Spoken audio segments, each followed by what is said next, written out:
Los amores de los dioses, Venus y Marte. El amor y la guerra a la luz del sol.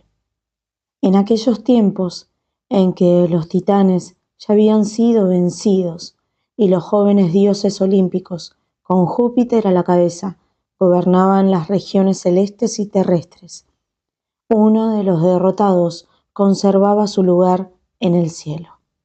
¿Cómo destronar al sol de sus alturas, siendo, como era, el ojo del mundo, el que todo lo veía y hacía ver? Venus y Marte tuvieron una mala experiencia al respecto. La historia, que formó parte de los cotilleos de los dioses durante mucho tiempo, cuenta que el impetuoso dios de la guerra, Marte, se rindió ante la seductora belleza de Venus.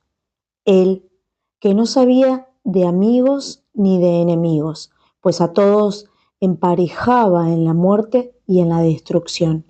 Él, que no era bienvenido en ninguna parte, comenzó a cortejar a la diosa del amor, tan radiante, de una belleza diferente a la de la guerrera e inteligente Minerva, de una belleza diferente a la de Juno, esposa de Júpiter y reina de los dioses, siempre proclive al enojo y a la venganza, de una belleza más sofisticada que la de las hilarantes ninfas de los bosques y los ríos, dulces muchachas, pero sin la impresionante presencia de Venus.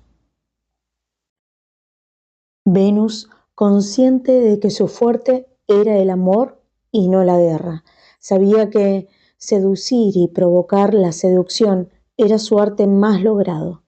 Dueña de una cabellera dorada y un cuerpo armonioso, todo lo resolvía con sus encantos. Marte se exhibió fanfarroneando, luciendo apostura y músculos ante la más bella de las inmortales. Venus, acaso un tanto solitaria por las ausencias de su infatigable esposo, el herrero Vulcano, que no cejaba de templar el acero para los escudos y las armas de los dioses en sus fraguas remotas, encontró divertido al nuevo pretendiente. Vulcano era cojo y gruñón. No parecía valorar los placeres a su alcance ni la belleza de su esposa. Entretanto, Marte se presentaba como un joven dotado de todas sus fuerzas, acaso no muy inteligente, pero sin duda hermoso y despreocupado. Lo que empezó como una simple chispa terminó en un fuego predador que estalló en el lecho de la diosa. Nadie fue testigo del adulterio, nadie pudo verlos, salvo el sol. A él le bastaba una mínima endija, un tragaluz, para que todo secreto le fuera revelado. Y lo cierto es que el sol se indignó. Esto es inaceptable, me ofende. Vulcano debe enterarse de lo que está pasando, se dijo. Sus luminosos rayos bañaron de luz el rostro del engañado marido, que forjaba una enorme espada. Vulcano, he de decirte algo. Mejor toma asiento antes y suelta esa espada. No sea cosa de que la furia te ordene hacer daño con ella. Mira, es simple. Venus te engaña. Vulcano empalideció, maldijo entre gruñidos. Al final tomó fuerzas para preguntar. Solo dime con quién me engaña y yo me encargaré. No te lo iba a decir, pero ya que lo preguntas, es Marte. Delató el sol. ¿Marte? Y yo, que le he hecho con mis propias manos y la labor de los cíclopes todo su armamento, lo pagará caro. No quise amargarte, le dijo el sol.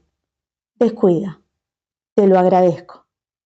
Lo tranquilizó el herrero divino y, en tanto su mente ya estaba urdiendo una trampa para los amantes. Trampa para los amantes. Con dolor y sed de venganza, Vulcano puso en juego todo su arte para manejar a voluntad el metal. Construyó una red con finas cadenas de bronce tan delgadas que eran invisibles, entrelazadas como en una magnífica telaraña.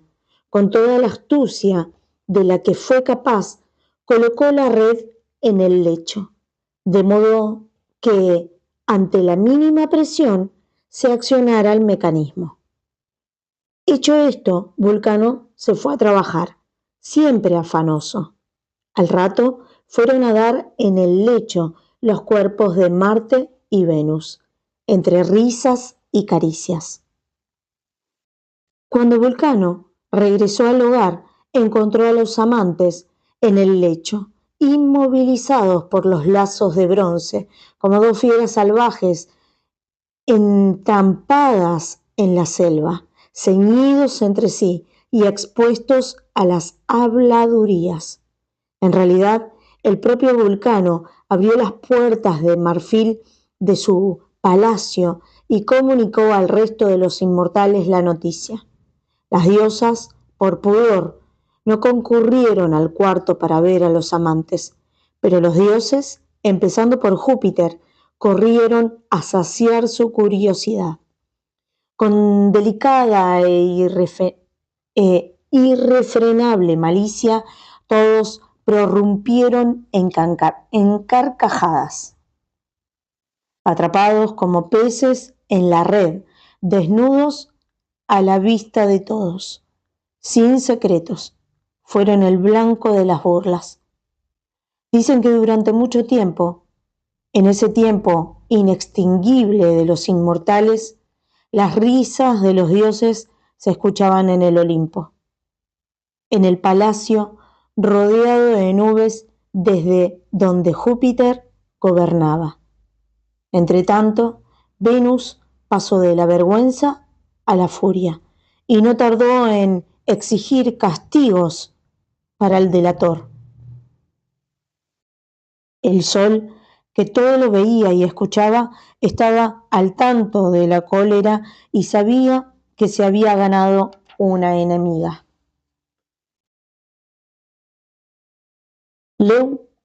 Leucotoe y el sol. La venganza de Venus. El sol era bello y fuerte. Su alma no conocía los sufrimientos propios del amor. Ninguna de las que lo habían amado se podía jactar de poseerlo. Y la poderosa Clímene, de la primera generación divina, hija de Océano y Tetis, ni Rodas, la dulce, ni Perseis, la de ojos de lluvia, con quien engendró a Circe, la maga, ni Clitié, que tan lejos fue por amor. Venus sentía un profundo rencor por el sol, quien había comunicado a Vulcano sus amoríos con Marte y deseaba vengarse. Lo haría padecer, lo haría sufrir, lo haría olvidarse de todo por amor. Para eso le bastaría con encontrar a una muchacha hermosa. Ella se encargaría del resto con su hijo Cupido. El sol pierde la cabeza. Cuando el sol vio desde su altura a la doncella Leucotoe, todo lo que anheló fue observarla sin descanso. De pronto, él, que debía ver todo, solo veía a Leucotoe. Él, que con su fuego abraza y calienta el mundo, se sintió arder con un fuego desconocido. Fascinado, comenzó a olvidarse de su misión y empezó a variar sus movimientos en el cielo. A veces se levantaba demasiado temprano por el oriente, confundiendo a los hombres, o prolongaba las cortas tardes de invierno tan solo para retener la mirada en la muchacha. A veces se sentía morir en una oscura agonía amorosa y sus rayos se volvían enfermizos, lóbregos, como el aliento de la muerte, aterrando a los pobladores de aldeas y ciudades.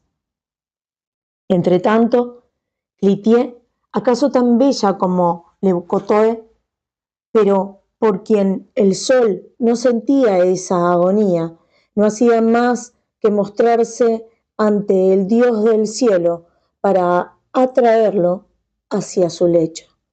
Él no solo la despreció, sino que más tarde la ignoró por completo.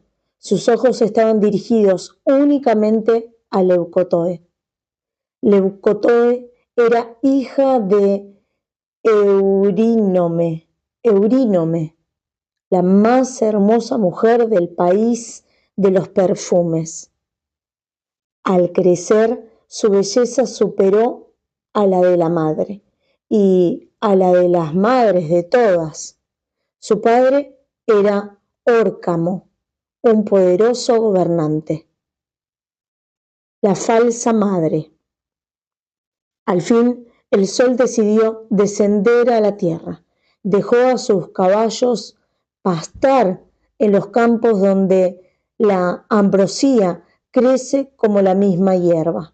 Mientras los animales descansaban de sus fatigas, luego de arrastrar durante horas el carro de la luz y mientras la noche cumplía su turno, el sol, oculto como una sombra más, entró en el cuarto de su amada. Había allí 12 esclavas junto a la doncella, en amable charla antes de dormir. A la luz de las lámparas tejían suaves hilos con el huso y la rueca. El sol se transfiguró en la madre, se convirtió en Eurínome, se acercó a Leucotoe y la besó con ternura. Luego les dijo a las esclavas: «Debo hacer una secreta confidencia a mi hija. Por favor, necesitamos que se retiren». Entonces quedaron solos y él, aún bajo la forma de su madre, le habló con su voz solar: «No soy tu madre, soy el que determina el largo de los años, el que ve todo, el que todo hace ver a los hombres». La doncella ya iba a gritar cuando él le dijo: «Quiero que me creas, me gustas». Más que eso, todas esas locuras que hice últimamente, esos días que empezaban muy temprano y terminaban cuando ya debía estar bien entrada la noche, pues fue por ti. Era yo que te contemplaba sin animarme a bajar. La princesa sintió un temblor en los dedos ante la presencia fulgurante. La rueca y el huso se le cayeron al piso y, llena de terror por las revelaciones, sufrió un colapso al ver que quien le hablaba recobraba su figura real, su resplandor, sus cabellos rojos. No pudo ella soportar la visión. Vencida por el brillo, quedó ciega e indefensa. Soportó la violencia del dios ya sin quejas. El padre de Leucotoe. Entretanto, Clytie se enteró de todo. No tardó en hablarle al rey Órcamo de la noche de pasión que su hija había tenido con el sol. El rey, furioso, sin pensamiento, acusó a su hija. Ella, trémula de dolor por la acusación injusta de su padre, le dijo la verdad. Nada tuvo que ver en esto mi voluntad. Él ha tomado la forma de mi madre y yo quedé allí, indefensa en mi propio palacio. Inconmovible, con una crueldad insana, el padre ordenó enterrar a su hija en un pozo y ponerle encima arena esa misma noche. Los soldados se negaron al principio, pero la soberana voluntad lo pudo todo. ¿Quieren acompañar a mi hija allí donde el sol nunca podrá verla? Los soldados cumplieron la orden, pero jamás olvidarían los gritos de la joven mientras la tierra cubría su cuerpo. Puesto en guardia por su hermana, la luna, el sol corrió hacia la tumba cuando el rey y sus hombres se habían retirado. Desesperado, deshizo el montículo y abrió un camino con sus rayos para que la doncella pudiera asomar su cabeza. Pero, ay, ya estaba inerme, asfixiada, un hermoso cuerpo sin vida. El incienso y el heliótropo.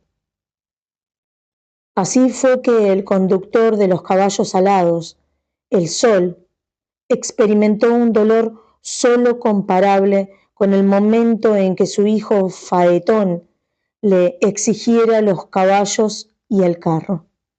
Aquel pálido y bello rostro, enterrado, lo había hundido en las raíces del sufrimiento.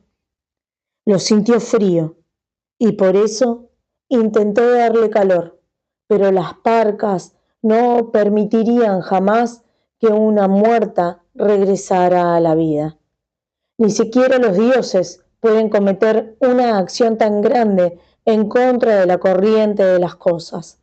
Aceptando al fin lo que el destino le indicaba, el astro derramó perfumes sobre el cuerpo de Leucotoe y sobre la tierra que la rodeaba, a la par que le decía: he sido el culpable de la furia bestial que te arrojó a este pozo, hundida aquí. Sin embargo, te prometo que igual alcanzarás el cielo.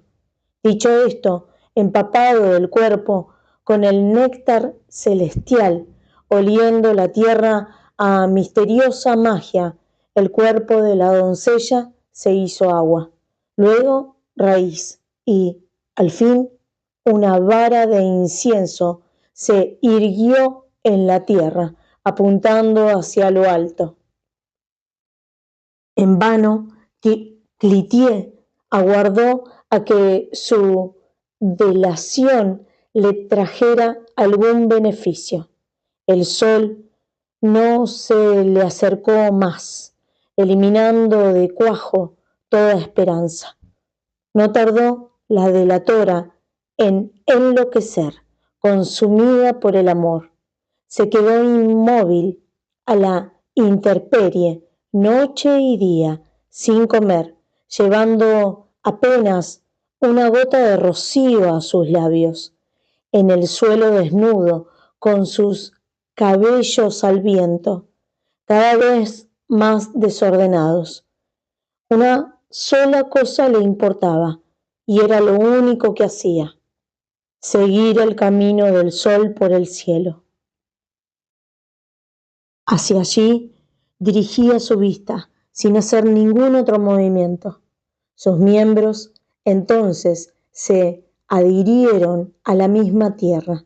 Una palidez mortal cubrió su cuerpo y pasó de ser carne y sangre a ser flexible y vegetal, a estar sujetada por una raíz, hierba sin sangre, pero con una parte rojiza y una flor parecida a las violetas.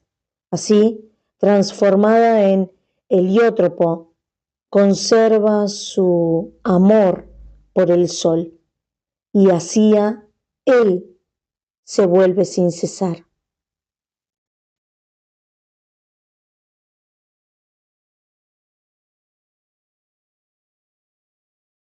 Notas al pie de página. En la mitología romana, Venus se asimiló a Afrodita, diosa del amor, y Marte a Ares, dios de la guerra. Minerva es la diosa romana identificada con Atenea, diosa de la razón, que preside las artes y la literatura. Los cíclopes eran gigantes con un enorme ojo en medio de la frente. Forjaban de todas las armas de los dioses. Ambrosía es el nombre común de varias especies de hierbas.